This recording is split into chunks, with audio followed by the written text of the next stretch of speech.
Erwan Heussaff nagsalita na sa isyung hiwalayan nila ni Ann Curtis. Hindi pinalampas ni Erwan Heussaff, ang chef at kilalang social media personality, ang isang netizen na nagbigay ng mapanghimasok na obserbasyon tungkol sa kanyang wedding ring.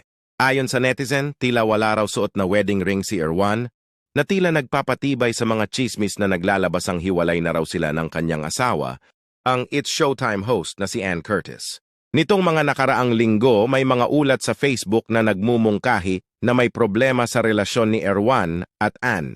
Ang mga chismis ay nagpapalabas ng ideya na si Ann ay nahuli si Erwan na may ibang babae na nagresulta sa pag-aakalang nagkakahiwalay na sila.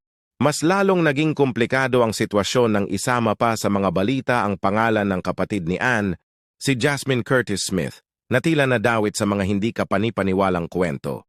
Noong Setyembre, nag-post si Erwan sa Instagram para sa isang paid partnership na nagtatampok ng isang produkto ng keso.